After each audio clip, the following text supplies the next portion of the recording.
तो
सतयुग में क्या हुआ, बहुत सारे आपको पता है रत्न निकले समुद्र से।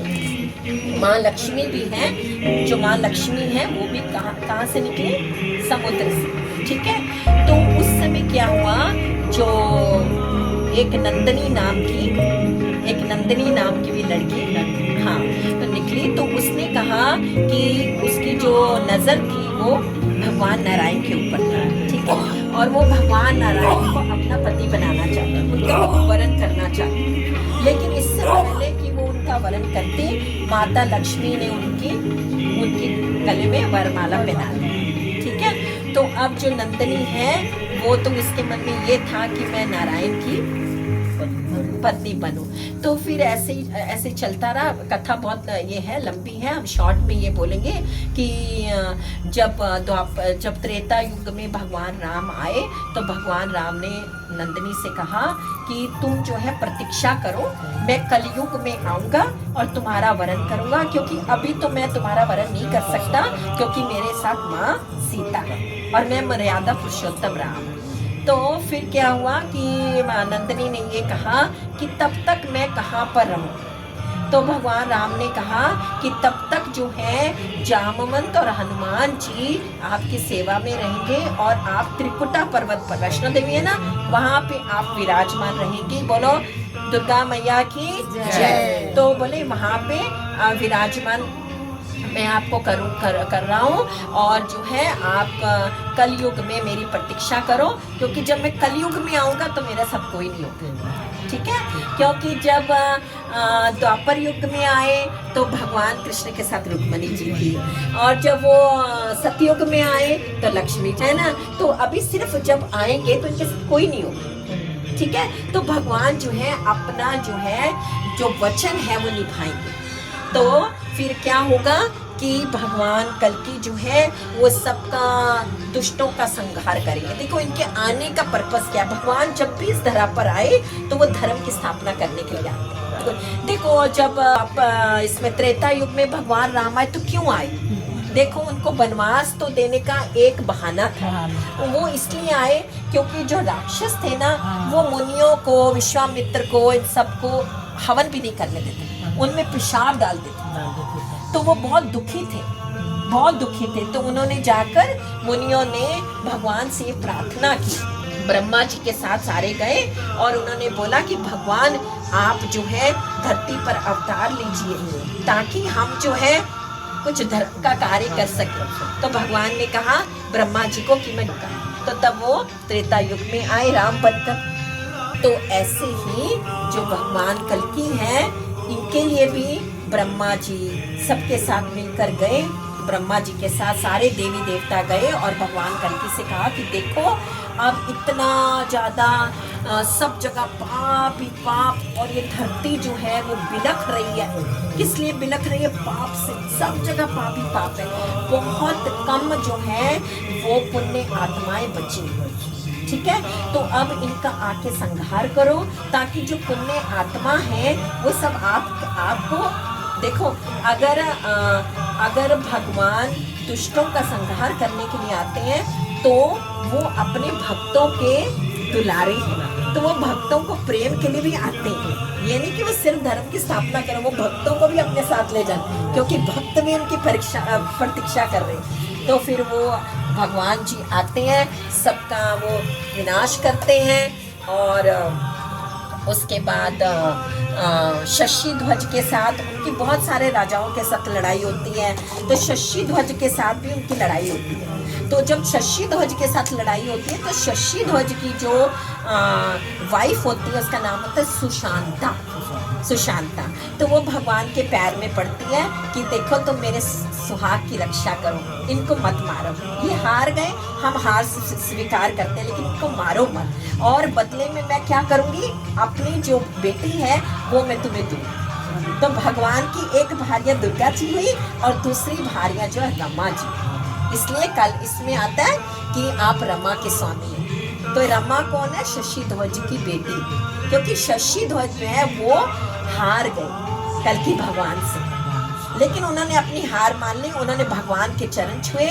सुशांता जो थी वो भगवान की बहुत बड़ी वो थी, भक्त थी। उन्होंने कहा भगवान इनको माफ कर दो। तो भगवान तो बहुत दयालु। हम तो सारे हर दिन पता नहीं 24 घंटों में कितनी बार हम पाप करते हैं, क्योंकि हम पाप जो है वो सिर्फ नहीं कर रहे हैं, हम अपनी सोच से, है ना, वचन कर्म और क्या बताया गया, 3 चीजें हैं क्या करते हैं, पाप करते हैं। ठीक है, मनसा वाचा कर्मणा, मनसा वाचा कर्म। अगर आपने किसी के बारे में, अगर आपने देखो सपोज यहाँ पे सब लोग बैठे हैं, अगर ये क्या बोलती जा रही है, ये क्या कर, तो ये भी आपका कर्म बनेगा, ये क्या बोल रही है ना।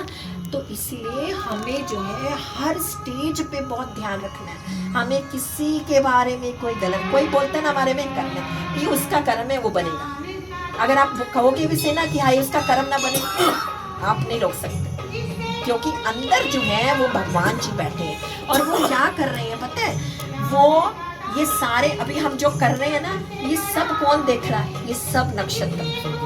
यहाँ पे इतने ऋषि मुनि बैठे हैं, सिर्फ ऋषि मुनि नहीं, ध्रुव जी बैठे हैं। और ये सारे तारे जो है ना ध्रुव जी का चक्कर काटते हैं, क्योंकि ध्रुव जो है उनको वरदान मिला है चिरंजीवी का, हमेशा वहाँ पे। तो सारे देवी देवता ऋषि मुनि आप क्या कर रहे हो, आप क्या सोच रहे हो, वो सब देख रहे हैं। तो उसका तो आपको मिलेगा ही मिलेगा। आप अगर अच्छा बोल रहे हो तो भी आपको अच्छा मिलेगा।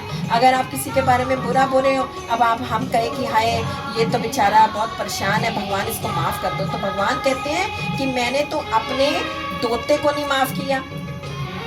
आपको पता है अभिमन्यु जो है बेचारा अब निहत्था मारा गया, ठीक है, और भगवान सामने बैठे थे। तो किसी ने क्वेश्चन किया कि भगवान आपके तो बहन का लड़का, आपने इसको क्यों नहीं बचाया? भगवान ने बोला नहीं, मैं अंदर बैठा हूँ, मैं न्याय करता हूँ, और तुम क्या कर रहे हो, क्या सोच रहे हो ना, अंदर फटाफट मेरा टाइपराइटर टिक टिक टिक टिक टिक ऐसे तुम्हारे कर्म लिखे जा रहे हैं। उसी समय एक सेकंड में नहीं लगता भगवान, क्योंकि वो अंदर ही। ठीक है, तो गीता जी में लिखा है, गीता जी में क्या लिखा है कि 2 पेड़ पे थी, लेकिन वो एक दूसरे को देख नहीं रही थी। एक चिड़िया कौन है, हमारी चीज, हम। दूसरी चिड़िया कौन है, भगवान। आप उसको देख ही नहीं रहे। तो जब आप उसके सन्मुख हो जाओगे तो बस फिर क्या, आप उसकी तरफ सिर्फ मुंह करना है, बस उसकी तरफ आपको ध्यान लगाना है, कुछ भी नहीं करना है। भगवान तो अंदर ही है।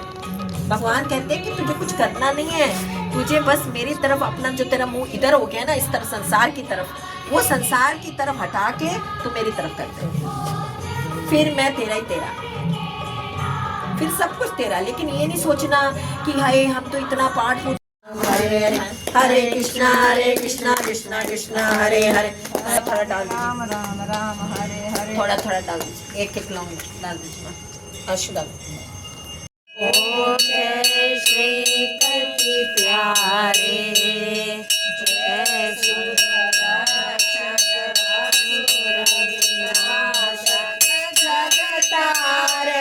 जगतारनहारे, स्वामी जगतारनहारे, पद्मावती रमा के स्वामी, पद्मावती है रमा के स्वामी,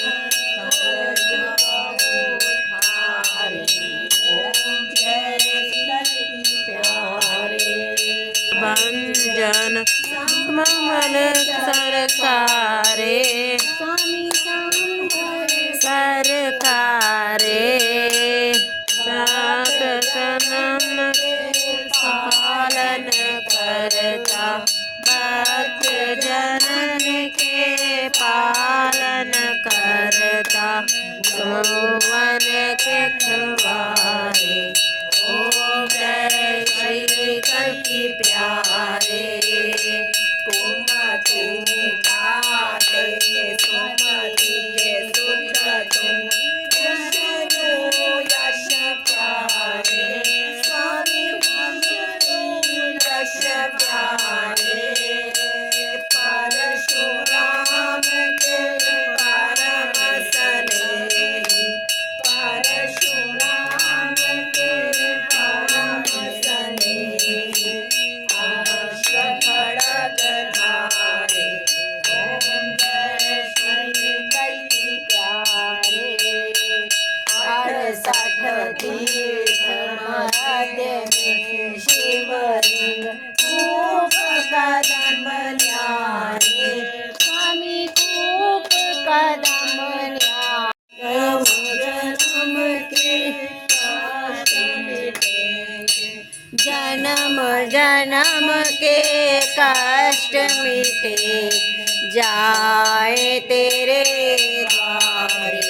ओम जय श्री कल्कि प्यारे, ओम जय श्री कल्कि प्यारे, स्वामी जय श्री प्यारे, आदि अनादि सृष्टि के स्वामी, आदि अनादि सृष्टि के स्वामी, तीर्थ चरण सारे। ओम जय श्री कल्कि प्यारे, बोलो कल्कि